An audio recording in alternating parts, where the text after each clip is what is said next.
হয়েছে কি স্যার, মানুষ এখানে পুইটা কানতেছে, একটা বলতেছে না বলে, একটা হইলো গিয়া তোমার আবেগ, একটা হইলো বিবেক। আমি আবেগের মাধ্যমে স্যার আমি আমার গ্রামের আস্তমা গ্রামের 1 নং ওয়ার্ডের মানুষ লইয়া আমি এই বেদি বাঙ্গা দিচ্ছি জনগণের খামদনে দেওয়ার পরে দূরত্বর সাথে সাথে ওই পিআইসির মালিক জমি লোক আমার সাথে মামলা দিচ্ছে।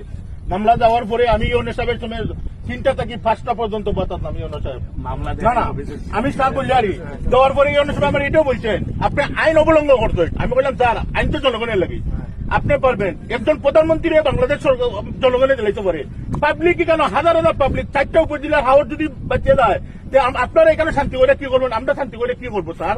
আমি এইটা দিয়ে দিচ্ছি স্যার, এখন কি করা যায় বলে, এখন তো মামলা হয়ে গেছে তোমার নামে, আপনাদের তো এই মুহূর্তে আমি দূরত্ব এরেস্ট করতে পারি। আমি বললাম sir please sorry, I am very very sorry. তাদের হওয়ার পরে স্যারে আলটিমেটাম দিচ্ছেন 24 ঘন্টার ভিতরে বান বাঁধতে হবে, নাহলে জেলে যাবে।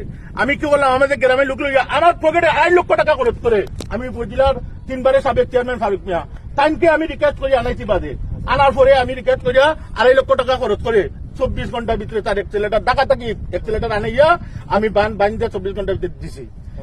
কিন্তু এখানে যদি এই বার্তা থাকতো স্যার, তাইলে এই ধরনের দুর্ঘটনার সম্মুখীন আমরা হবো না। এইখানে যদি স্যার প্রথম মুখে যেখানে আছে, এখানে নাঞ্জা নদী আছে, ওই নদীতে ডাইরেক্ট সুরমা নদীতে পানি চলে যায়, আপনার জয়পুরের মুখটার মধ্যে গেলেও দেখতে পারবেন। ওইখানে যদি স্যার একটা রাবার ড্যাম অথবা চুইস গেট আমাদের স্থায়ীভাবে করে দেন, এখানে প্রতি বছর আপনাদের এই 4 কোটি টাকা দেওয়ার প্রয়োজন নাই। মানে ওই জায়গাটা তো সুইচ গেট থেকে চুইস গেট অথবা যেটাই হোক, মানে